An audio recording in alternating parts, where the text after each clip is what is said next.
तो उस केस में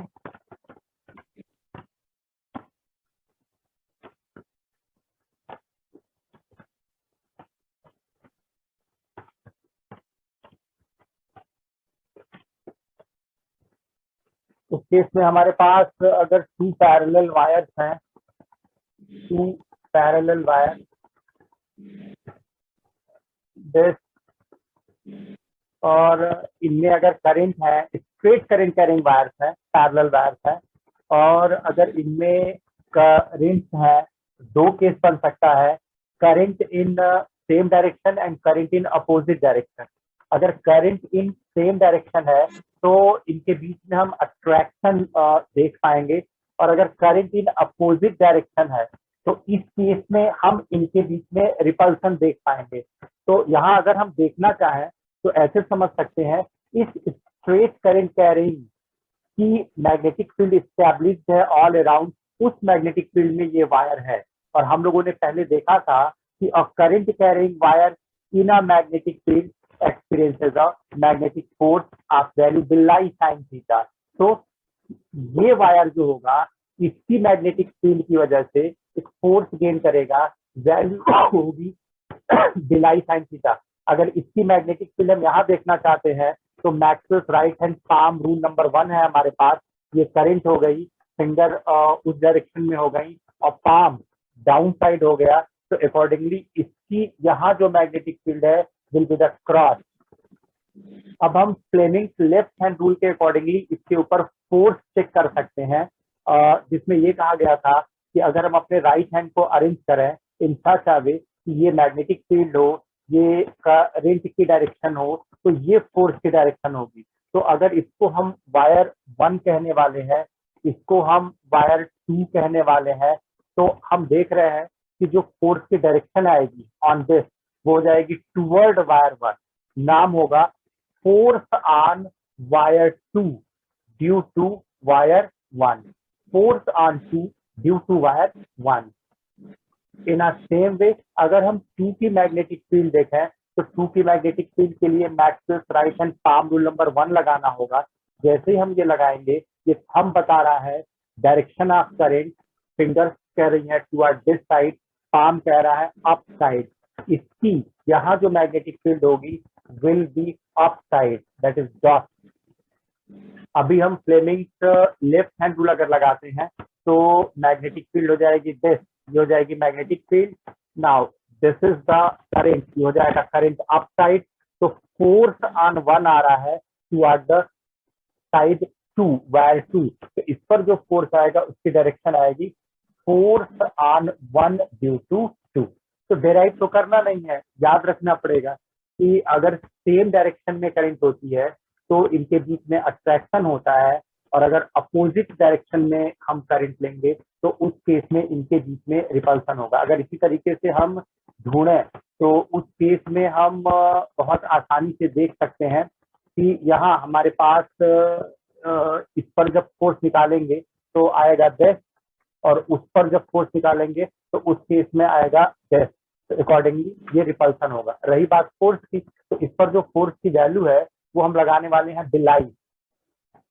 तो बी किसका, वायर 1 का, एल किसका, लेंथ ऑफ वायर 2, लेकिन हम कॉमन लेंथ लेते हैं ऑफ द 2 वायर। हमें इससे मतलब नहीं है कौन लेंथी है कौन स्मॉल है, हमें ये देखना है फेसिंग लेंथ इनकी कितनी है, यानी जो स्मॉलेस्ट लेंथ है वो हम इनकी कंसीडर करेंगे। तो L is the common length. I is the current in wire, यानी बिलाई। ठीक है, अभी B1 कितना, वायर 1 का है, कंटेनिंग द करंट I1 है, तो स्ट्रेट करंट कैरिंग वायर की मैग्नेटिक फील्ड होती है mu not upon 4 pi 2 I by R।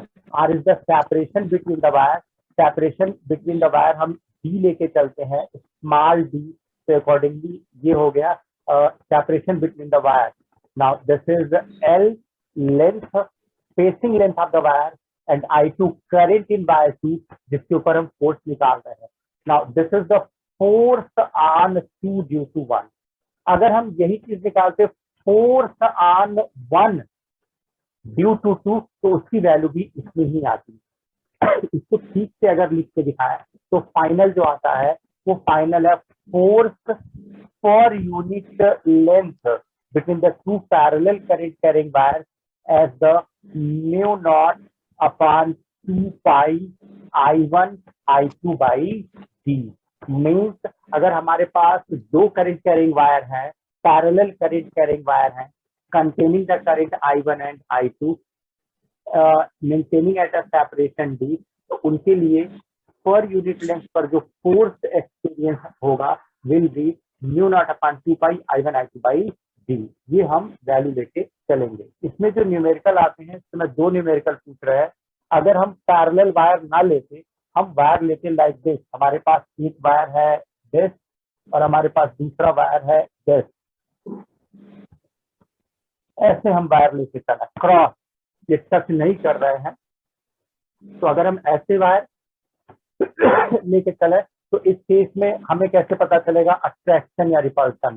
कहते हैं अप्रोचिंग द करंट की अगर बात करें, यानी जहां ये क्रॉस कर रहा है वहां हाथ रखें, तो लोअर एंड को अगर देखेंगे तो लोअर एंड को कहते हैं अप्रोचिंग द करंट, और अगर उसके ऊपर देखेंगे तो हो जाएगा current are moving far apart. तो अगर हम इस पॉइंट पर हाथ रखते हैं तो नीचे के वायर्स में अप्रोचिंग टू द जंक्शन का केस है, यहाँ इनके बीच में अट्रैक्शन होगा। Attraction means if two wires are approaching, if the current in two wires are approaching toward a point, तो इस केस में उनके बीच में हम अट्रैक्शन लेते हैं। और अगर जंक्शन के ऊपर देखें तो हम देख रहे हैं कि टू वायर्स हैं और इनमें जो करंट है वो अपोजिट करंट जो है वो move away to the junction है, यानी कि ये सेपरेट हो रही है। इनके बीच में हम लेते हैं फोर्स ऑफ रिपल्सन। तो यहाँ कंफ्यूज नहीं होना है कि दोनों में तो सेम डायरेक्शन में है, दोनों वायर में करंट सेम डायरेक्शन में है। यहाँ हमें बस ये देखना है कि अगर जंक्शन की तरफ करंट अप्रोच करती है तो अट्रैक्शन लेते हैं, और जंक्शन से अगर दूर जाती हुई दिखती है तो इनके बीच में हम रिपल्सन लेते हैं। एक न्यूमेरिकल तो ये हुआ कि अगर वायर जो है वो एग्जैक्ट पैरेलल नहीं है तो उन वायर्स को आप फॉरवर्ड या बैकवर्ड प्रोड्यूस कीजिए, आपको एक जंक्शन बनता हुआ दिखेगा। अगर करंट अप्रोचिंग द जंक्शन है तो अट्रैक्शन ले लीजिएगा, और अगर current separating from the junction है तो या moving away to the junction है तो उस केस में रिपल्सन ले लीजिएगा। ठीक है। दूसरा ये कि अगर हम स्ट्रेट करंट कैरिंग वायर एक लेते तो उसके चारों ओर एक मैग्नेटिक फील्ड एस्टैब्लिश हो जाता। अभी उसके ऊपर हम अगर एक दूसरा वायर फ्रीली सस्पेंड कर देते तो देखते कि वो वायर सस्पेंड हो सकता था due to the magnetic force. क्या मतलब है? मतलब हमने एक स्ट्रेट करंट कैरिंग वायर लिया कंटेनिंग द करंट I1, तो हमें पता है इसके चारों ओर एक मैग्नेटिक फील्ड एस्टैब्लिश हो गई। अब हम इसके ऊपर एक दूसरे वायर को एयर में सस्पेंड करना चाहते हैं, फ्री छोड़ दे तो ना गिरेगी। ऐसा करने के लिए इसमें हमें I2 current in a same direction flow करानी होगी। क्यों ऐसा? इसलिए कि अगर I2 current in a same direction नहीं, I2 current in opposite direction flow कराना होगा। क्यों? क्योंकि I1 और I2 अगर सेम डायरेक्शन करंट कंटेन करेंगे तो I1 I2 को अट्रैक्ट करेगा। अगर I2 की डायरेक्शन हम चेंज कर दें तो अभी जो वायर 2 है ये रिपेल होने लगेगा। रिपेल होगा जिस फोर्स से, that force will be the force per unit length will be the mu naught upon 2 pi I1 I2 by D, where D is the separation between the wire 1 and 2। तो जैसे ही हम wire 1 के ऊपर उसके exactly parallel wire 2 को free करेंगे containing the current I2 in A reverse direction, तुरंत upside magnetic force work करने लगेगा। आप वैल्यू यहाँ से F निकल जाएगा mu naught upon 2 pi I1 I2 by D into L, S की वैल्यू निकल जाएगी। और अगर ये फोर्स वायर 2 के वेट mg को मैनेज कर ले तो वायर 2 तो सस्पेंड हो जाएगा ना, यानी वायर 1 का वायर 2 पर जो मैग्नेटिक फोर्स आएगा now able to manage the weight. अगर ये वेट ऑफ द वायर 2 को मैनेज कर ले तो उस केस में ये वायर सस्पेंड हो जाएगा। अगर ऐसा है तो हमारे पास इक्वेशन है force on wire 2, magnetic force on wire 2, that is mu naught upon 2 pi I1 I2 by D become equal to into L, net force on whole length of the wire, ठीक है, is equal to weight of the wire 2. अगर M2 is the mass, G is the gravity, तो M2G will be the weight. इस तरह से force between the two parallel current carrying wire से हम एक वायर को सस्पेंड कर सकते हैं. एक चीज और, यहाँ से 1 एम्पियर की डेफिनेशन भी दी जाती है. 1 एम्पियर की डेफिनेशन ऐसे दी जाती है कि अगर हम length of the wire 1 metre कर लें, I1 और I2 1 एम्पियर कर लें, सेपरेशन बिटवीन देम 1 मीटर कर लें, तो उस केस में हमारे पास फोर्स की वैल्यू हो जाएगी mu not upon 2 pi. 1 ampere current वो करंट है जो 1 मीटर दूरी पर रखे वायर से जिनकी लेंथ 1 मीटर है, म्यू नॉट अपॉन 2 पाई का मैग्नेटिक फोर्स प्रोड्यूस कर सके. Means 1 ampere current are those current which when produced in a wire of facing length 1 meter maintained at a separation 1 meter apart, then a magnetic force of value mu naught upon 2 pi. Mu naught upon 2 pi की numeral value होती है 2 into 10 to the power minus 7 ampere में. 2 into 10 to the power minus 7, यानी जो force होगा वो 1 ampere carrying current के बीच, 1 ampere current carrying wire के बीच 2 into 10 to the power 7 Newton पर मीटर का होगा. तो इस तरीके से force between two parallel current carrying wire से हम इतने टॉपिक देख सकते हैं. तो इससे बाहर निकले तो फिर हम लोगों ने डाया, पैरा एंड फेरो देखा होगा. डाया, पैरा एंड फेरो क्या है? एक्चुअली में जब कोई मटेरियल मैग्नेट बनता है तो मैग्नेट बनने के बाद ये अपने जैसे दूसरे मैग्नेट के साथ अट्रैक्शन या रिपल्शन शो करते हैं, एक चीज. और अगर कोई करंट कैरिंग वायर या मटेरियल मैग्नेट बन चुका है तो वो अदर आयरन सबस्टेंस को अट्रैक्ट करने लगता है, जिसको आप मैग्नेटिक या जिसको आप मैग्नेट कहते हैं. अब काज ऑफ मैग्नेटिज्म क्या है? हम कैसे किसी, जैसे आयरन का एक पीस है वो मैग्नेट की तरह बिहेव कर रहा है और आयरन का एक दूसरा पीस है जो मैग्नेट की तरह नहीं बिहेव कर रहा है, तो हम ये जानना चाहते हैं कि ऐसा क्या होता होगा within the iron piece कि ये मैग्नेट में कन्वर्ट हो जाते हैं. तो अगर हम एक लाइन में कंक्लूड करें कि मटेरियल में मैग्नेटिक बिहेवियर क्यों प्रोड्यूस होता है, तो बहुत सिंपल आंसर है, owing to the spinning electron. यानी कि किसी भी मटेरियल में अगर हम जाएं तो उसमें जो स्पिनिंग इलेक्ट्रॉन्स होते हैं, they are responsible for the magnetic behaviour of the material. तो सभी एटम या मॉलिक्यूल्स या मटेरियल्स या एलिमेंट्स में तो स्पिनिंग इलेक्ट्रॉन्स होते हैं.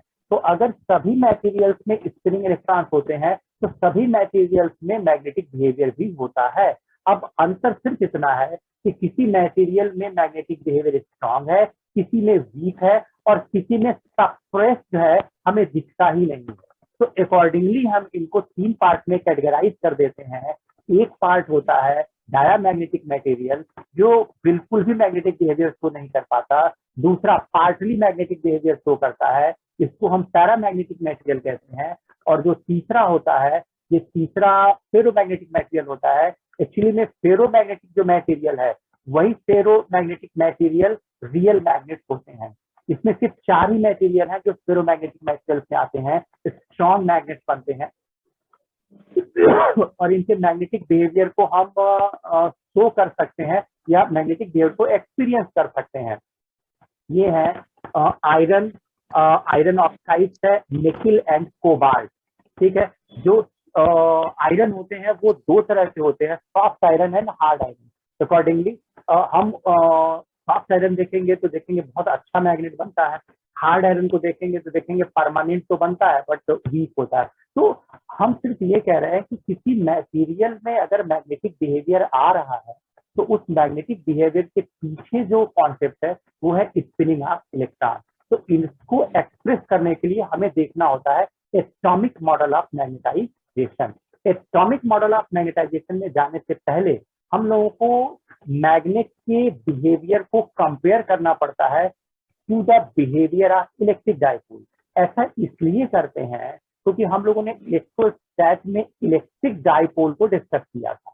इलेक्ट्रिक डाइपोल क्या था?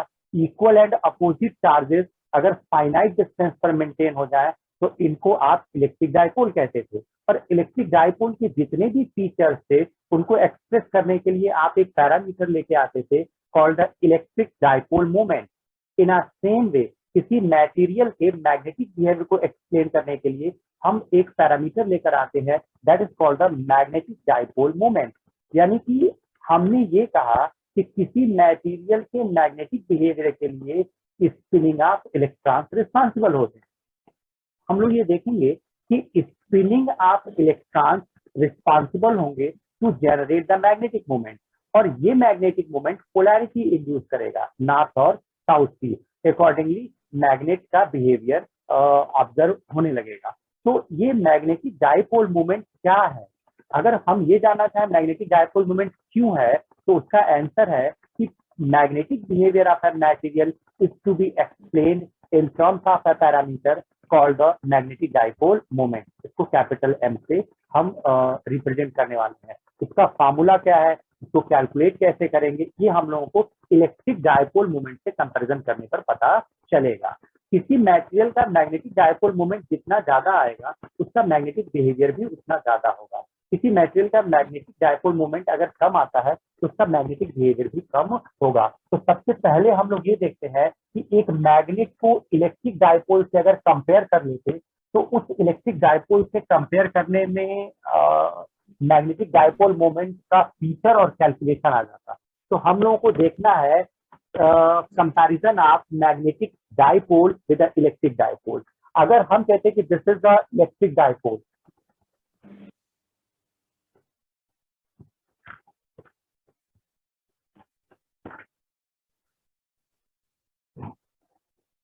This is the electric dipole, ठीक है। तो इसके नीचे या इसके बगल में हम एक मैग्नेट बना ले रहे हैं।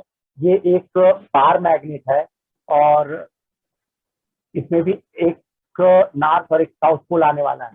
अगर इसको हम -Q और इसको +Q कहने वाले हैं तो इसको हम साउथ और इसको हम नॉर्थ कहने वाले हैं। जब हम चार्ज को फ्री करते थे तो हमें इलेक्ट्रिक फील्ड मिलती थी पॉजिटिव टू नेगेटिव, यानी +2- इलेक्ट्रिक फील्ड होती है। तो -2+ हमने डिफाइन किया था इलेक्ट्रिक डायपोल मोमेंट P। उसी तरीके से जब हम यहाँ मैग्नेटिक फील्ड कंपास करके खींचेंगे तो N से लाइंस आपको निकलती हुई और S में एंटर करती हुई दिखेंगी या रिप्रेजेंट होंगी। मीन्स जो नेगेटिव चार्ज था वो साउथ पोल और जो पॉजिटिव चार्ज था वो नॉर्थ पोल से एक्सप्रेस हो रहा है। यहाँ इनमें नॉर्थ टू साउथ हो गया मैग्नेटिक फील्ड, तो साउथ टू नॉर्थ हम लेते हैं direction of magnetic dipole moment. यानी कि अगर हम इतना ना बोलते, इन अ सिंगल वर्ड कहते, तो बड़ी सिंपल सी बात है।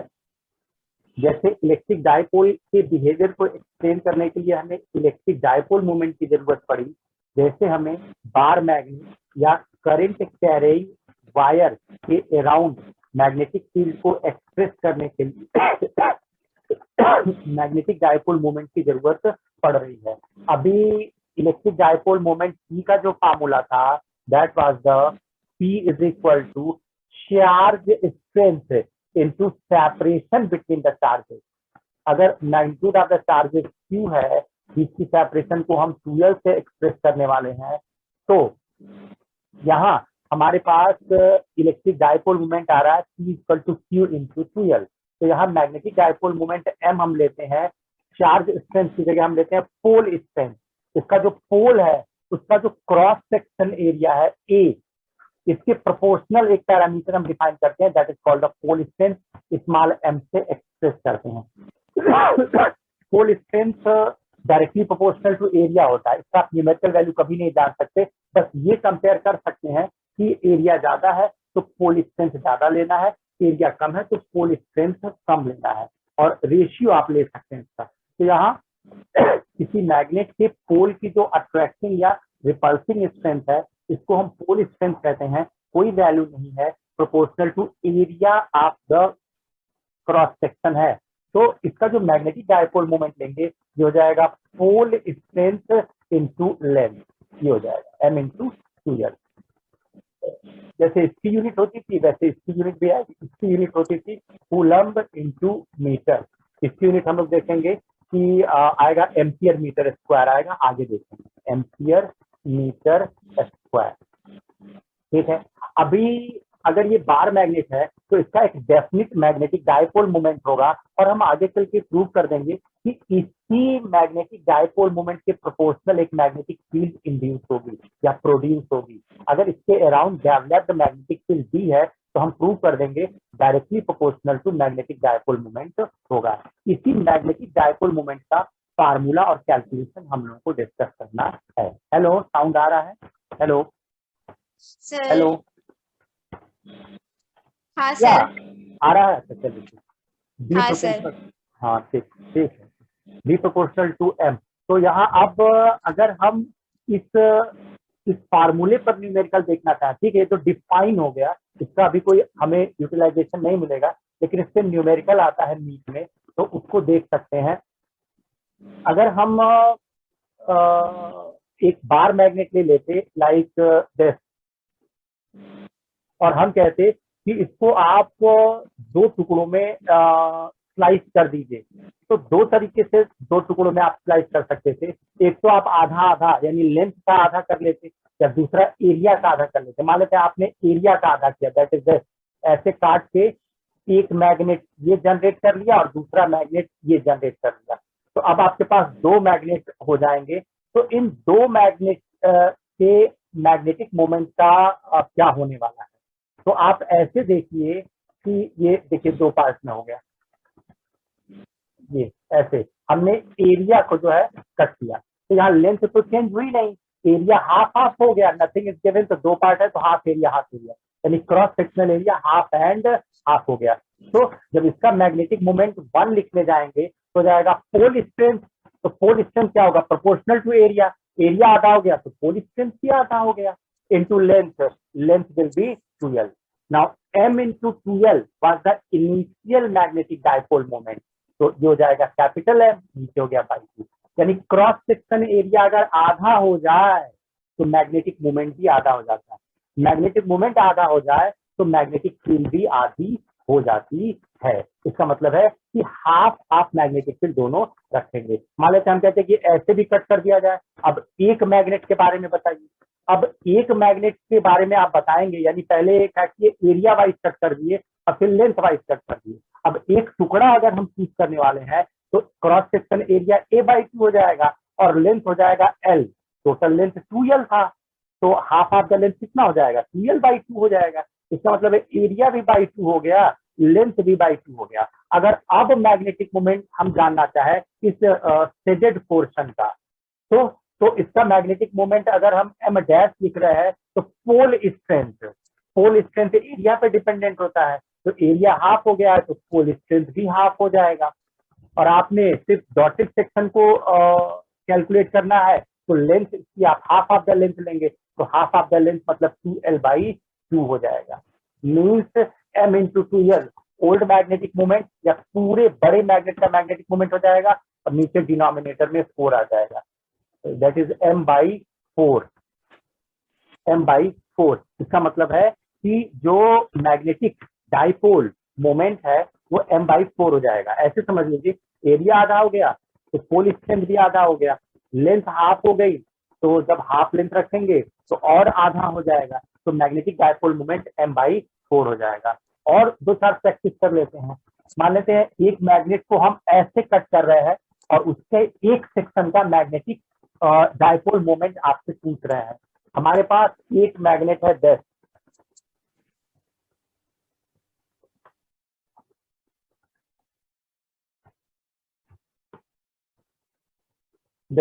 हमने एरिया में 4 पार्ट कर लिया। हम एक एरिया की बात करेंगे, हमने इसको 3 पार्ट में कट किया, एक पार्ट, 2 पार्ट और 3 पार्ट। हम लेंथ में इसके एक पार्ट की बात कर रहे हैं और एरिया में इसके a/4 की बात कर रहे हैं, तो अभी इसका m कितना हो जाएगा बता पाएंगे? पूरे बार मैग्नेट का मैग्नेटिक डाइपोल मोमेंट m था, हमने इसको 3 बराबर टुकड़े में काटा और इसके टोटल क्रॉस सेक्शन को 4 पार्ट में कर दिया। अभी हम एक टुकड़ा लेना चाहते हैं, इसका एक सेक्शन लेना चाहते हैं, सिर्फ ये शेडेड वाला ये। तो हम कह रहे हैं बताइए इसका मैग्नेटिक मोमेंट कितना होगा? क्या आंसर m/12 नहीं है इसका? हेलो, हाँ सर। है ना? कैसे? हाँ एरिया सर। बाई 4 हो गया तो मैग्नेटिक मोमेंट बाई 4 हो जाएगा, और लेंथ बाई 3 हो गया तो लेंथ बाई 3, तो 1/3। और नहीं समझ में आ रहा है तो ऐसे हो जाएगा कि new magnetic moment m dash जो लेंगे वो हो जाएगा पोल स्ट्रेंथ। पोल स्ट्रेंथ पहले पूरा एरिया कंसीडर करते तो स्मॉल m लेते, अभी बाई 4 कंसीडर कर रहे हैं तो m/4 लेंगे, इंटू लेंथ पूरा मैग्नेट कंसीडर करते तो ट्वाइस एल लेते, लेकिन हमने तो 3 पार्ट में स्प्लिट किया हुआ है और इसका एक पार्ट लेने के लिए कह रहे हैं। इसका मतलब है कि 1/3 लेना है, टोटल लेंथ का 1/3 तो 2l/3। Now m into 2l जो हो जाएगा वो हो जाएगा पूरे बार मैग्नेट का मैग्नेटिक डायपोल मोमेंट अपान नीचे हो जाएगा 12, यानी एक टुकड़ा शेडेड टुकड़ा जो स्कीप आउट होके बाहर निकलेगा उसका मैग्नेटिक मोमेंट होगा m/12, यानी उसकी मैग्नेटिक फील्ड हो जाएगी b/12। जो मैग्नेटिक मोमेंट का होता है वही मैग्नेटिक फील्ड का भी होता है। तो इस तरीके से हम मैग्नेटिक मोमेंट कट या स्प्लिट या ब्रोकन मैग्नेट का कैलकुलेट कर सकते हैं फॉर गिवन डेटा। अभी आता है मैग्नेट को अगर हम बेंड करना शुरू करें तो मैग्नेटिक डायपोल मोमेंट का क्या? फॉर एग्जांपल ये एक बार मैग्नेट है और नथिंग इज गिवन, तो हम इसका पोल स्ट्रेंथ m लेंगे, इसकी लेंथ 2l लेंगे and its magnetic dipole moment हम ले लेंगे m is equal to m into 2l, हो जाएगा एम्पियर मीटर स्क्वायर। हमने इसको 90 डिग्री पर बेंड कर रखा है। 90 डिग्री का मतलब ये दो क्वाड्रेंट के बीच होता है 90 डिग्री, यानी हमने इस बार मैग्नेट को बेंड कर दिया 90 डिग्री पर, तो अब ये कुछ ऐसा दिखेगा, ऐसा दिखेगा, दिखा ये। अब कह रहे हैं कि इसका मैग्नेटिक डायपोल मोमेंट बताइए। एक्चुअली में यहाँ जो लेंथ 2l लेते थे, अब इनके और इनके बीच की जो लेंथ है वो 2l नहीं रही, ये लेंथ हमें ढूंढनी पड़ेगी। देखिए इसका एरिया अगर ए लेते तो ऐसे बेंड कर रहे हैं तो एरिया तो ए ही लेंगे, यानी m नहीं चेंज हुआ है, m नहीं चेंज हुआ है, लेकिन नॉर्थ और साउथ के बीच जो इफेक्टिव डिस्टेंस लेने वाले थे, अभी अगर वो इफेक्टिव डिस्टेंस लें तो ये लेनी होगी एज अ इफेक्टिव डिस्टेंस, तो ये था ट्वाइस एल। ठीक है, तो ये ढूंढना पड़ेगा ये।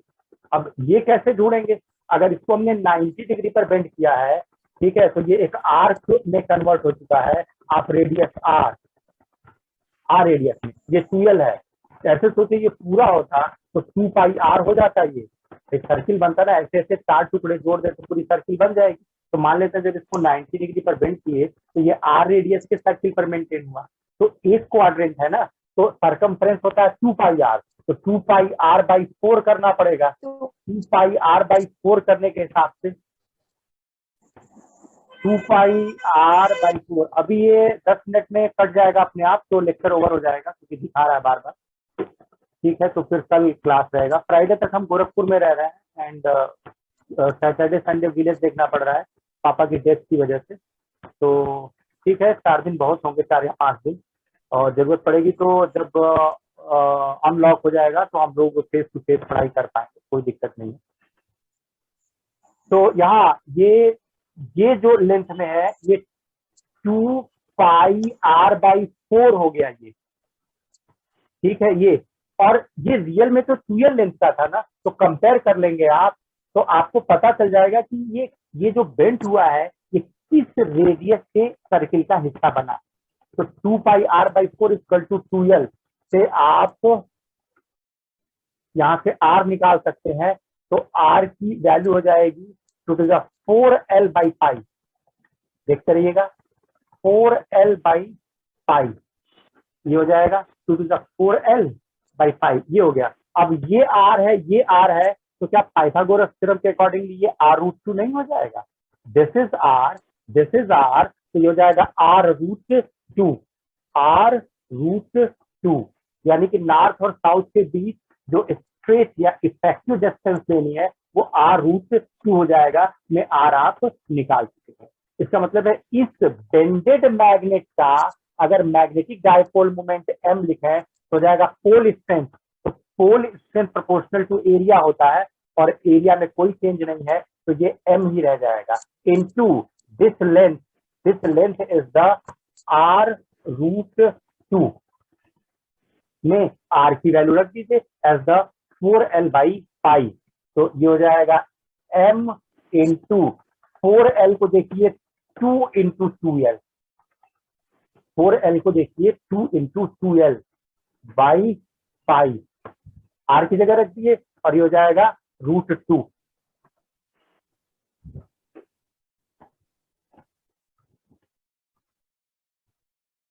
तो अगर ऐसा है तो अभी हमारे पास हो जाएगा m इंटू 2l जो होगा वो ओल्ड मैग्नेटिक डायपोल मोमेंट हो जाएगा 2√2/π बढ़ गया। इसका मतलब है ये हो जाएगा 2√2/π, होल्ड कर लीजिए 2√2/π होल्ड कर लीजिए, m into 2l will be the, अच्छा इसको m डैश कर लेना चाहिए था, इसका मैग्नेटिक डायपोल मोमेंट है और m पहले जब वो था सीधा था तो उसका मैग्नेटिक डायपोल मोमेंट है। तो इस तरीके से आपको पता चल गया magnetic dipole moment of this bended magnet. मान लेते हैं इसको 180 डिग्री पर, इसी को 180 डिग्री पर बेंड किए होते, 180 डिग्री पर बेंड किए होते तो ये आपको ऐसे दिखता, ऐसे ये जो 2l है वो 2l आपको ये दिखता। अब अगर 180 डिग्री पर बेंड कर दिए तो this will be the length twice r। अगर r रेडियस के सर्किल का हिस्सा है, ये टोटल कितना हो जाएगा, ये r एंड ये r, ट्वाइस r, यानी एक नॉर्थ और एक साउथ के बीच की इफेक्टिव डिस्टेंस आपको ट्वाइस r लेनी होगी। अब r की वैल्यू कैसे पता चलेगी, हाफ ऑफ द सर्कमफ्रेंस। तो हाफ ऑफ द सर्कमफ्रेंस मतलब टोटल सर्कमफ्रेंस होता है 2πr का हाफ हो जाएगा this. Now this will be the twice l, क्योंकि ये मैग्नेट को लेंथ में ट्वाइस l था, तो हो जाएगा ट्वाइस l। बेनिफिट यहाँ से r की वैल्यू आपको मिल जाएगी एज द 2l/π, ये वैल्यू मिल गई। नाउ अब इसका जो मैग्नेटिक डायपोल मोमेंट होगा, magnetic dipole moment m dash हो जाएगा पोल स्ट्रेंथ। तो हमने एरिया तो चेंज किया ही नहीं, एरिया तो इसका जैसे था वैसे ही है, इसका मतलब है पोल स्ट्रेंथ m रह जाएगा into effective length between the pole, ये r एंड r 2r हो जाएगी, m इंटू 2r। नाउ अब आप यहाँ पे r की वैल्यू रख दोगे, आप r की वैल्यू रखोगे ये हो जाएगा m इंटू 2 और r की जगह हो जाएगा 2l/π। Now m into 2l जो होगा वो ओल्ड मैग्नेटिक डायपोल मोमेंट हो जाएगा, 2/π बाहर आ जाएगा, means this becomes 2/πm, 2/πm means वही मैग्नेट है, अगर उसको हम स्लाइड अप कर दें या उसको बेंट कर दें तो इस केस में उसका मैग्नेटिक डायपोल मोमेंट चेंज हो जाता है। मैग्नेटिक डायपोल मोमेंट के चेंज होने से उसका मैग्नेटिक फील्ड भी चेंज हो जाता है। तो इस तरीके से हम लोगों ने मैग्नेटिक डायपोल मोमेंट का एक फार्मूला डेवलप किया और उसके एप्लीकेशन देखे। मैग्नेटिक डायपोल मोमेंट का एक दूसरा फार्मूला भी है, दैट इज NIA, वो कहाँ से आता है वो भी देख लीजिए। यानी कि second formula of magnetic dipole moment. तब हम लोग नेक्स्ट लेक्चर में एटॉमिक मॉडल ऑफ मैग्नेटाइजेशन को देखेंगे कि एटॉमिक मॉडल ऑफ मैग्नेटाइजेशन क्या होता है। देखिए दूसरा फार्मूला कहाँ से आता है, जब आप एक सर्कुलर करंट कैरिंग कॉइल लेते हैं तो आपको पता है कि इसका एक एंड नॉर्थ बन जाता है, एक एंड साउथ बन जाता है। अगर इसमें करंट है I दिस, तो आपको पता है कि अगर हम स्टाइल में थोड़ा N लिखे तो देखिए दिस इज क्लॉकवाइज करंट होती है तो नॉर्थ पोल, और अगर स्टाइल में थोड़ा S लिखे तो आप देख सकते हैं, और ये एंटी क्लॉकवाइज, ये क्लॉकवाइज। तो अगर करंट सर्कुलेशन क्लॉकवाइज है तो साउथ पोल बनता है, और अगर करंट सर्कुलेशन एंटी क्लॉकवाइज है तो नॉर्थ पोल बनता है। इसको एंड रूल कहते हैं। एंड रूल मीन्स अगर किसी कॉइल में आप करंट देख लें कि करंट क्लॉकवाइज सर्कुलेट कर रही है या एंटी क्लॉकवाइज सर्कुलेट कर रही है, तो उसके एंड को एज अ नॉर्थ या एज अ साउथ पोल आप डिफाइन कर सकते हैं। तो ठीक है, यानी जब जब करंट कैरिंग कॉइल में करंट सर्कुलेट करती है तो एक नॉर्थ एक साउथ बन जाता है। और अगर इसकी मैग्नेटिक फील्ड हम ढूंढे, आपको याद करना चाहिए सेंटर से एट आर डिस्टेंस पे इसकी मैग्नेटिक फील्ड बी आती है mu nought N I R square upon 2 R square plus R square to the power 3/2। ये मैग्नेटिक फील्ड आती है सर्कुलर करंट कैरिंग की at an axial point. Capital R इसकी radius है और स्मॉल आर जो है डिस्टेंस है from centre perpendicular to the cross section area of the coil. ये मैग्नेटिक फील्ड आती है, आपको याद रखिए। अगर इसको अरेंज करें, इसमें पाई ऊपर मल्टीप्लाई करें, पाई नीचे मल्टीप्लाई करें, अरेंज करते चले जाए तो अरेंज करने पर ये आएगा म्यू नॉट अपॉन 4 पाई 2 एन आई ए। एक हाथ आएगा, पाई कैपिटल आर स्क्वायर को एज अ ए ट्रीट करते हैं, ठीक है। 2 एन आई ए अपॉन नीचे है R square plus R square to the power 3 आता है, में हम कैपिटल आर को छोड़ देते हैं तो 3/2 होता है। में कैपिटल आर को छोड़ देते हैं, क्यों कैपिटल आर को छोड़ देते हैं? कैपिटल आर एक्चुअली में स्पिन करते हुए इलेक्ट्रॉन की रेडियस बनेगा, ठीक है। आगे स्पिनिंग इलेक्ट्रॉन की रेडियस बनेगा, ठीक है। यहाँ सर्कुलर कॉइल की रेडियस था, तो ये काफी छोटा होता है इन कंपैरिजन टू दिस। ये जो डिस्टेंस है ये उस मटेरियल से हमारे पास तक की डिस्टेंस है, मीटर सेंटीमीटर किलोमीटर में होगी, और ये एटॉमिक रेडियस लेवल का होगा, तो इसको हम छोड़ देते हैं।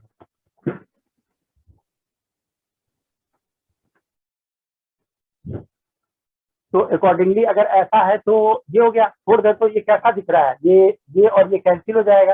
ये बिल्कुल वैसा दिख रहा है जैसा कि डाइपोल के एक्सिस पर इलेक्ट्रिक फील्ड हुआ करता था। याद कीजिए, अगर ये डाइपोल होता, एक तरफ प्लस क्यू एक तरफ माइनस क्यू होता, सेंटर से एक्सियल लाइन पर स्मॉल आर डिस्टेंस पर हम ई लिख रहे होते तो क्या लिखते? 1/4 पाई एप्सिलॉन नॉट 2p/r³ लिखते, where p was the electric dipole moment.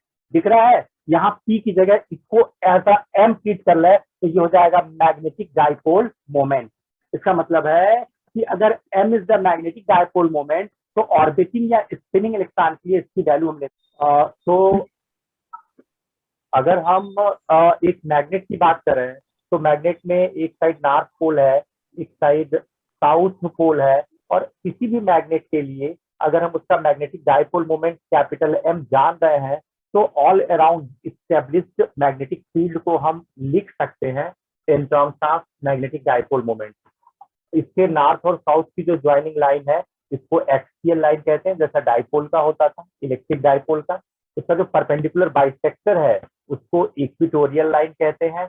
और हम इसके लिए जैसे डाइपोल में हम एनी पॉइंट लेते थे, वैसे इसके लिए भी हम एनी पॉइंट ले सकते हैं। If this is any point in the space, तो इस एनी पॉइंट के लिए हम इलेक्ट्रिक डाइपोल के लिए इलेक्ट्रिक फील्ड लिखते थे, यहाँ मैग्नेटिक फील्ड लिख सकते हैं। यानी हम डाइपोल के अराउंड एस्टैब्लिश्ड मैग्नेटिक फील्ड को लिखने जा रहे हैं, very similar to the known result for electric dipole.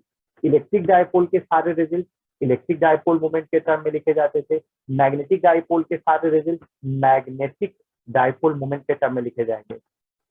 Axial point अगर है, ठीक है, सेंटर ऑफ द मैग्नेट से अगर स्मॉल आर डिस्टेंस पर है तो हम इसकी मैग्नेटिक फील्ड को लिख पाएंगे जैसा डाइपोल की इलेक्ट्रिक फील्ड लिखते थे 1/4 पाई एप्सिलॉन नॉट 2p/r³।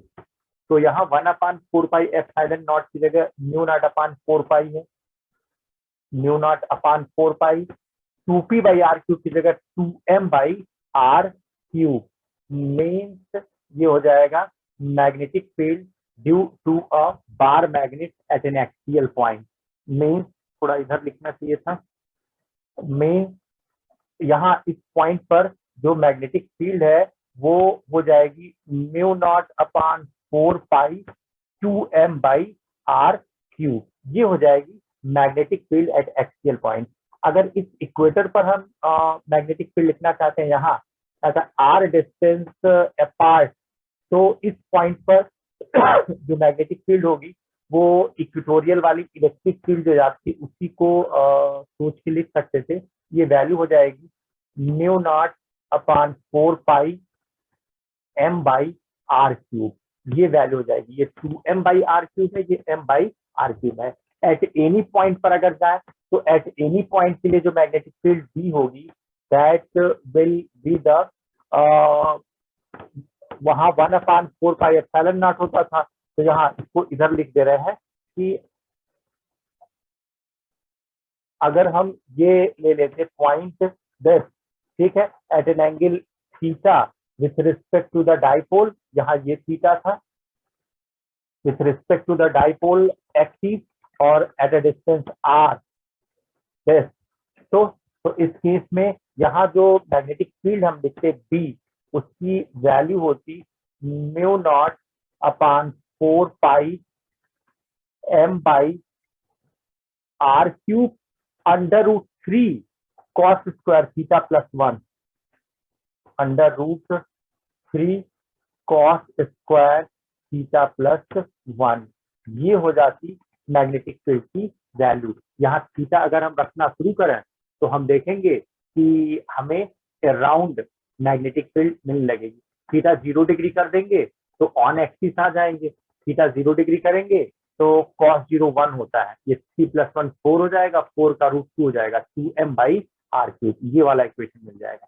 अगर हम थीटा की वैल्यू 90 रख देंगे इस लाइन पर तो यहाँ इसको सॉल्व करने पर ये 1 आ जाएगा, तो मैग्नेटिक फील्ड की वैल्यू मिल जाएगी mu not upon 4 pi m by R cube. तो इस तरीके से अगर किसी मैग्नेट का मैग्नेटिक डायपोल मोमेंट m हम कैलकुलेट कर लें तो ऑल अराउंड दैट जो मैग्नेटिक फील्ड एस्टैब्लिश्ड है उसकी हम न्यूमेरिकल वैल्यू आसानी से लिख सकते हैं। अभी आइए, सिर्फ इतना ही नहीं, जब आप इलेक्ट्रिक डायपोल को स्टडी करते थे तो इलेक्ट्रिक डायपोल के लिए आपके पास होता था कि किसी इलेक्ट्रिक फील्ड में अगर आप डायपोल को रख देते हैं तो डायपोल को रखने पर चार्ज एक्सपीरियंस होता है, उस चार्ज की वैल्यू पी साइन थीटा होती है। इन अ सेम वे अगर एक मैग्नेट को मैग्नेटिक फील्ड में एट एनी एंगल पर रख देंगे तो उस केस में भी आपको एक चार्ज मिलेगा ऑन द मैग्नेट। उसी चार्ज की वजह से वो मैग्नेट रोटेट होने की टेंडेंसी शो करेगा, उसकी वैल्यू आप लिख सकते हैं। अगर आप चाहते हैं मैग्नेट को रोटेट करा दें तो उस केस में आपको वर्क करना पड़ेगा। डाइपोल का वर्क जैसे लिखते थे PE cos theta 1 minus cos theta 2, जैसे मैग्नेट को रोटेट कराने का भी वर्क आएगा। यानी अगर हम ये कह लें कि एक मैग्नेटिक फील्ड है हमारे पास और उस मैग्नेटिक फील्ड की वैल्यू है बी, में हमने किसी मैग्नेट को एट एनी एंगल पे छोड़ा हुआ है, तो अगर हमने मैग्नेट को एट एनी एंगल पे छोड़ा हुआ है, ठीक है, इसका मैग्नेटिक डायपोल मोमेंट m जो हम कैलकुलेट कर सकेंगे by using the formula m × 2l और by using the formula NIA। कैसे? ये एटॉमिक मॉडल ऑफ मैग्नेटाइजेशन में अभी दोबारा आएगा। अगर किसी बार मैग्नेट या किसी भी मैग्नेट का मैग्नेटिक डायपोल मोमेंट m है तो पहला डेरिवेशन आता है कि ये जो बार मैग्नेट है अगर ये मैग्नेटिक फील्ड से एट एन एंगल थीटा से रखा हुआ है तो ये मैग्नेटिक फील्ड बार मैग्नेट के ऊपर एक चार्ज एक्सर्ट करेगी। अकॉर्डिंगली अगर ये bar magnet free to rotate है तो ये रोटेट होके in the direction of external magnetic field align हो जाएगा। चार्ज की वैल्यू हो जाएगी पीई साइन थीटा की जगह यहाँ हो जाएगा M B sine theta. M हो जाएगा मैग्नेटिक डायपोल मोमेंट, बी हो जाएगा मैग्नेटिक फील्ड, थीटा जो होगा वो एंगल हो जाएगा। यानी जब कोई मैग्नेट किसी अदर मैग्नेटिक फील्ड में एट एन एंगल थीटा पर मेंटेन होता है तो इस चार्ज की एक्सपीरियंस का torque M B sine theta. जब किसी बार मैग्नेट को हम फ्रीली सस्पेंड करते हैं तो ऑर्थ एक मैग्नेट की तरह बिहेव कर रही है, आगे देखेंगे। तो ऑर्थ का जो मैग्नेट है वो नॉर्थ साउथ लाइन पर है। जो ऑर्थ का ईस्ट वेस्ट नॉर्थ साउथ में नॉर्थ साउथ जो लाइन हम जनरेट करेंगे उस पर ऑर्थ का मैग्नेट है। तो अगर सस्पेंडेड मैग्नेट ऑर्थ की एनएस लाइन पर मैच नहीं कर रहा है, अदर लाइन पर है, तो जैसे ही हम जो है मैग्नेट को फ्री छोड़ेंगे ये मैग्नेट रोटेट होगा और रोटेट होके ऑर्थ की मैग्नेटिक फील्ड लाइन में लाइन हो जाएगा। जो टार्क एक्सपीरियंस आएगा will be the M B sine theta. जो दूसरा पार्ट है कि अगर इसको हम रोटेट कराना चाहते हैं बाय एन एंगल थीटा, तो हमें वर्क करना पड़ेगा। इस वर्क की जो वैल्यू आती है that will be the mb1 minus cos theta या mb cos theta 1 minus cos theta 2। हम मैग्नेट को from theta 1 angle to theta 2 angle तक रोटेट करा रहे हैं। अगर हम थीटा 1 से थीटा 2 तक रोटेट करा रहे हैं तो उस केस में वर्क डन का अमाउंट इतना हो जाएगा। अगर अभी हम इस बार मैग्नेट को होल्ड करना चाहें, रोक के रखना चाहें, तो हमें वर्क करना पड़ेगा। That work will be the potential energy of the magnetic dipole. Magnetic dipole को सिंपली हम मैग्नेट भी कहते हैं, यानी कि फिजिक्स में पूरा नाम मैग्नेट का मैग्नेटिक डाइपोल है, हम उसको डेली लाइफ में मैग्नेट कहते हैं। तो इस मैग्नेट की एक एनर्जी है, पोटेंशियल एनर्जी है, because it is interacting with the external magnetic field. तो किसी स्टेट में पड़े रहने की जो एनर्जी है that is the potential energy. तो पोटेंशियल एनर्जी जो मैग्नेट की होती है that is M B minus M B cos theta, M B cos theta. सिर्फ मैग्नेट ही नहीं, अगर हमारे पास एक कोयल है, कोई भी कोयल है, तो उसके अराउंड एक मैग्नेटिक फील्ड स्टैब्लिश होगा, और अगर वो कोयल किसी अदर मैग्नेटिक फील्ड में रखा जाता है तो कोयल के क्रॉस सेक्शन के परपेंडिकुलर सेंटर से होकर जाने वाली एक लाइन खींचेंगे तो ये कोयल की डायरेक्शन को शो करेगा। एक्चुअली में ये सरफेस वेक्टर हो गया, और एक्सटर्नल मैग्नेटिक फील्ड की अपनी एक डायरेक्शन होगी, बीच में एक एंगल थीटा हो जाएगा। अगर कोई कोयल है इन अ मैग्नेटिक फील्ड तो वो भी एक टार्क एक्सपीरियंस करेगा, उसके भी रोटेशन का एक वर्क होगा, उसकी भी एक पोटेंशियल एनर्जी होगी। यानी कि बार मैग्नेट हो चाहे कोयल्स हो, करंट कैरिंग कोयल्स, अगर वो मैग्नेट की तरह बिहेव कर रही हैं तो उनके रिजल्ट को हम मैग्नेटिक डाइपोल मोमेंट के टर्म में लिख सकते हैं। इन कोयल्स के अराउंड एस्टेब्लिश्ड मैग्नेटिक फील्ड को हम इस फार्मूले से एक्सप्रेस करने वाले हैं, चार्ज को, वर्क को और पोटेंशियल एनर्जी को इससे। अब हम लोग को आना है एटॉमिक मॉडल ऑफ मैग्नेटाइजेशन पे, जिसमें हम ये देखेंगे कि किसी भी मटेरियल्स का जो मैग्नेटिक बिहेवियर है वो उनके स्पिनिंग इलेक्ट्रॉन्स या ऑर्बिटिंग इलेक्ट्रॉन्स की वजह से होता है। तो उन स्पिनिंग इलेक्ट्रॉन्स या ऑर्बिटिंग इलेक्ट्रॉन्स से हम मैग्नेटिक डाइपोल मोमेंट को कैसे कैलकुलेट करते हैं और क्या फीचर्स आते हैं मैग्नेट के। यानी अब तक हम लोगों ने देखा कि किसी भी मैग्नेट के मैथमेटिकल कैलकुलेशन के लिए हमें मैग्नेटिक डाइपोल मोमेंट की जरूरत पड़ेगी। क्या है मैग्नेटिक डाइपोल मोमेंट? हम ये कह रहे हैं कि मैग्नेटिक डाइपोल मोमेंट एक पैरामीटर है जो किसी भी मैग्नेट के मैग्नेटिक फील्ड को न्यूमेरिकली कैलकुलेट करा सकता है, या किसी भी मैग्नेट के एक्सटर्नल मैग्नेटिक फील्ड से इंटरैक्शन को डिस्कस करा सकता है। अगर हम इसी को और अच्छे से देखना चाहते हैं तो हमारे पास आता है topic atomic model of magnetization. Atomic model of magnetization ये बताता है मैग्नेटाइजेशन, ये बताता है कि किसी भी मटेरियल में इलेक्ट्रॉनों की जो स्पिनिंग है या ऑर्बिटिंग है वो मैग्नेटिक मोमेंट प्रोड्यूस करती है। हमें पता है कि कोई भी अगर हम मटेरियल लें तो वो चीनी लेवल पे, यानी अगर हम उसमें छोटे छोटे टुकड़े करते हुए लास्ट लेवल तक पहुंचे तो उससे हम एटॉमिक लेवल तक पहुंचेंगे। तो अगर हम एटॉमिक लेवल तक पहुंचे तो फिर हमें ऑर्बिटिंग इलेक्ट्रॉन्स मिलेंगे। उन ऑर्बिटिंग इलेक्ट्रॉन्स के लिए कहा गया कि अगर न्यूक्लियस के अराउंड हमें ऑर्बिटिंग इलेक्ट्रॉन्स दिख रहे हैं, बहुत सारे इलेक्ट्रॉन्स हैं, हम सिर्फ एक इलेक्ट्रॉन की बात करें तो एक ऑर्बिटिंग इलेक्ट्रॉन करंट लूप बना लेगा, करंट लूप से मैग्नेटिक मोमेंट आ जाएगा, मैग्नेटिक मोमेंट से जो एटम होगा वो एक इलेक्ट्रॉन वाला एटम, हम एक इलेक्ट्रॉन के लिए कैलकुलेट करेंगे, फिर हम देखेंगे कि सारे इलेक्ट्रॉनों के लिए कैलकुलेट कर सकते हैं, फिर हम देखेंगे कि पूरे मटेरियल्स के सारे इलेक्ट्रॉनों के लिए इसको हम सम अप कर सकते हैं टू नो दैट कि वो पूरा मटेरियल एक मैग्नेट की तरह बिहेव करेगा या नहीं। तो हम सिर्फ अभी ये कह रहे हैं कि अगर न्यूक्लियस के अराउंड एक इलेक्ट्रॉन ऑर्बिट कर रहा है, एक इलेक्ट्रॉन ऑर्बिट कर रहा है तो दो चांस बनेगा, ये एंटी क्लॉकवाइज हो गया और दूसरा हो जाएगा क्लॉकवाइज, यानी कि जो इलेक्ट्रॉन है वो क्लॉकवाइज या एंटी क्लॉकवाइज सर्कुलेशन कर रहा है। अगर ये क्लॉकवाइज सर्कुलेशन कर रहा है तो करंट एंटी क्लॉकवाइज हो जाएगी, और अगर ये एंटी क्लॉकवाइज सर्कुलेशन कर रहा है तो करंट जो होगी वो क्लॉकवाइज हो जाएगी। मीन्स इतना तो क्लियर है कि orbiting electron makes a current loop.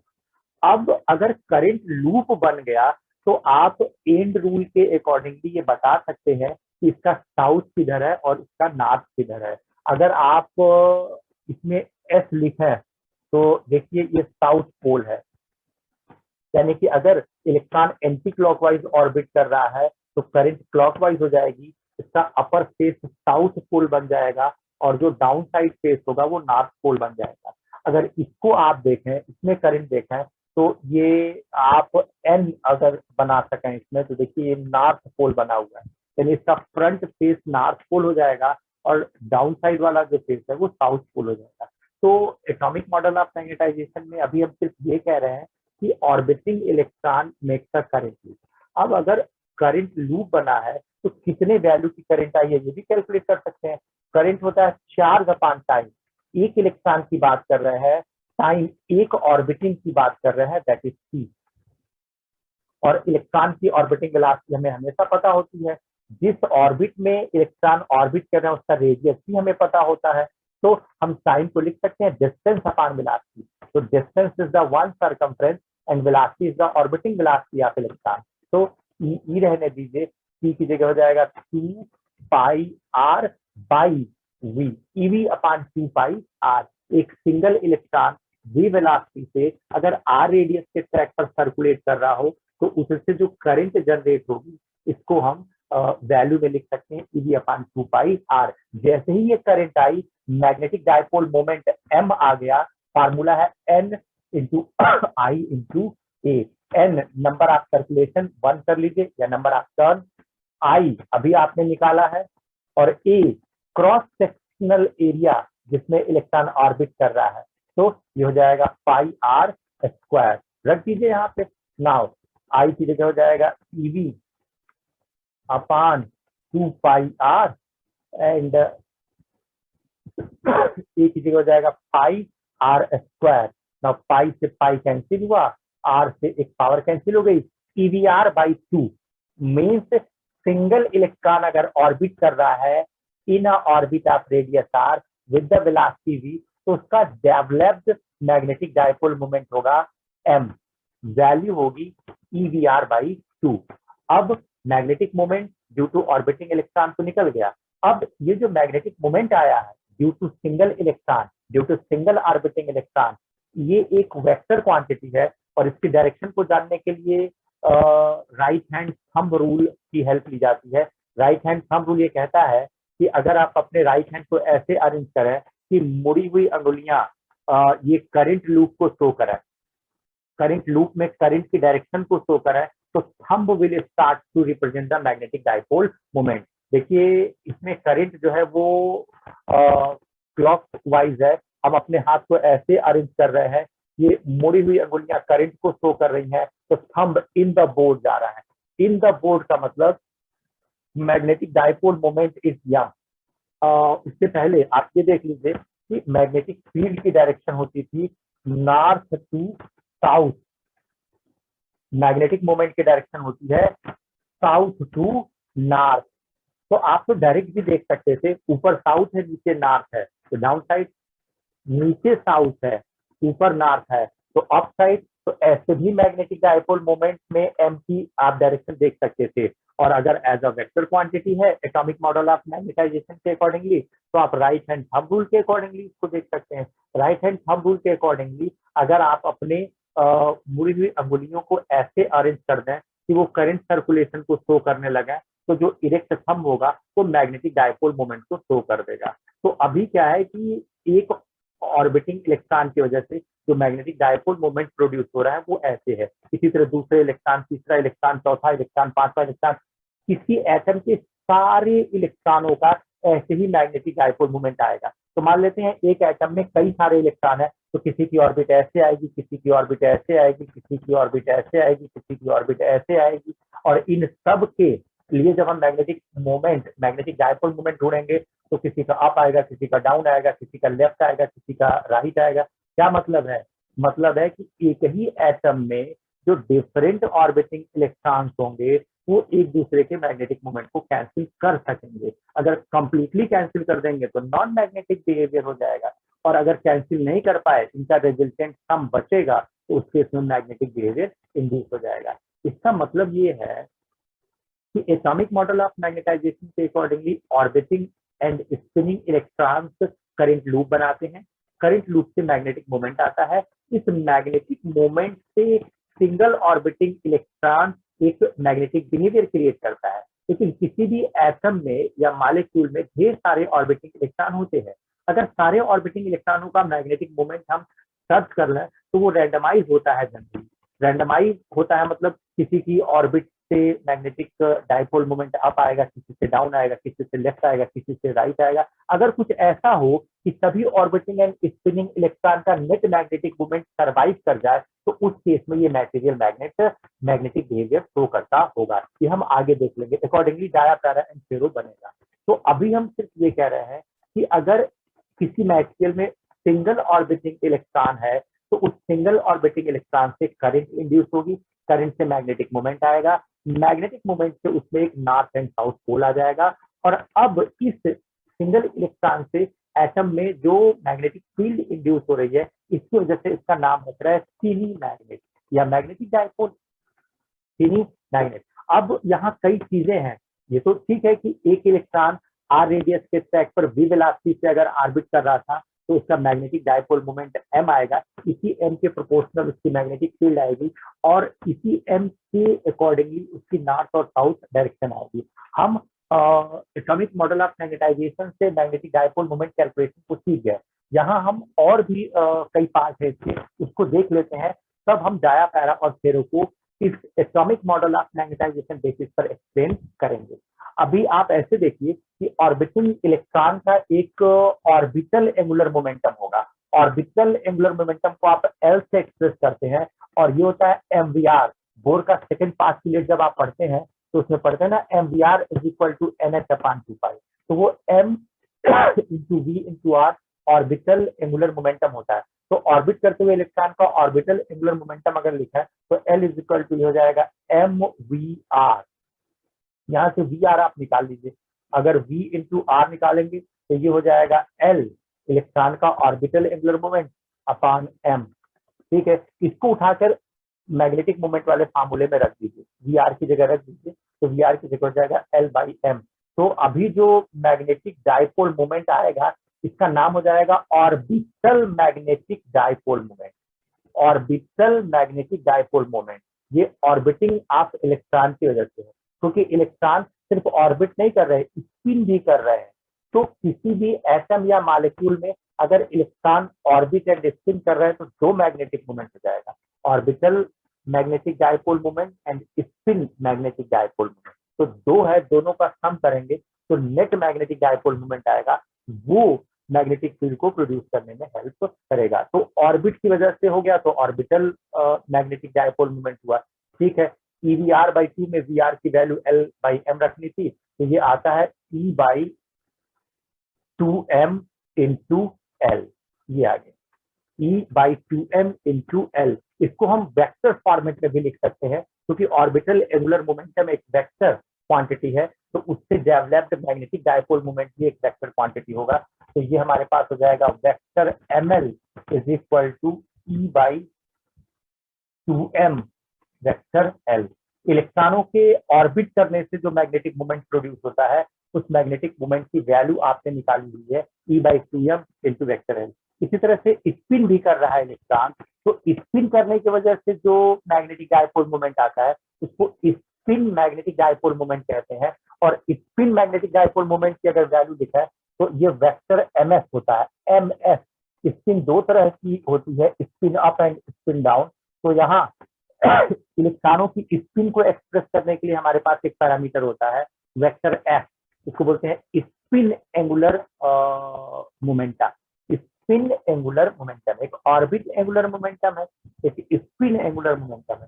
तो और ये स्पिन मैग्नेटिक मोमेंट है, स्पिन करने की वजह से जो मैग्नेटिक बिहेवियर होगा वो ये है। इसकी वैल्यू आती है E/2m और हो जाएगा 2, दो स्पिन का चांस होता है, स्पिन अप स्पिन डाउन, तो यहाँ 2 आता है वेक्टर f। मीन्स इस फार्मूले से मैग्नेटिक मोमेंट हम तब निकालेंगे जब हमें स्पिनिंग ऑफ इलेक्ट्रॉन की इंफॉर्मेशन होगी। इससे हम तब निकालेंगे जब हमें ऑर्बिटल या ऑर्बिटिंग इलेक्ट्रॉन की जरूरत पड़ेगी। नीट में यही आता है। ठीक है, ऑर्बिटल एंगुलर मोमेंटम कैलकुलेट कराता है। ठीक है, स्पिन की जरूरत नहीं पड़ेगी। फिलहाल हमें डिस्कशन देना है तो डिस्कशन में हमें दोनों चाहिए। अभी नेट हमारे पास जो मैग्नेटिक मोमेंट आने वाला है, नेट मैग्नेटिक मोमेंट ये हो जाएगा vector M L plus vector M S, means orbiting electron और स्पिनिंग इलेक्ट्रॉन दोनों का मैग्नेटिक मोमेंट ऐड कर दें तो will be the net magnetic moment. और ये नेट मैग्नेटिक मोमेंट जो होगा ये उस मटेरियल के मैग्नेटिक बिहेवियर के लिए रिस्पॉन्सिबल होगा, यानी कि orbiting and spinning electrons are responsible for the magnetic behaviour of a material. किसी भी मटेरियल के मैग्नेटिक बिहेवियर के लिए स्पिनिंग और ऑर्बिटिंग इलेक्ट्रॉन रिस्पॉन्सिबल है। स्पिनिंग और ऑर्बिटिंग इलेक्ट्रॉन से ऑर्बिटल मैग्नेटिक ऑर्बिटल ये एंगुलर मोमेंटम है, ऑर्बिटल एंगुलर मोमेंटम और स्पिन एंगुलर मोमेंटम हम कैलकुलेट कर सकते हैं। और अगर ऑर्बिटल एंगुलर मोमेंटम और स्पिन एंगुलर मोमेंटम कैलकुलेट कर लें तो करेस्पॉन्डिंगली हम ऑर्बिटल मैग्नेटिक मोमेंटम और स्पिन मैग्नेटिक मोमेंट को कैलकुलेट कर सकते हैं। और अगर हमें spin magnetic momentum and orbital magnetic momentum मिल गया तो नेट मैग्नेटिक मोमेंटम कैलकुलेट हो जाएगा। अगर ये नेट मैग्नेटिक मोमेंट कैलकुलेट हो चुका है तो इसी के proportional total magnetic field produce होगी। तो एटॉमिक मॉडल ऑफ मैग्नेटाइजेशन ने अभी टोटल मैग्नेटिक मोमेंट कैलकुलेट करा दिया।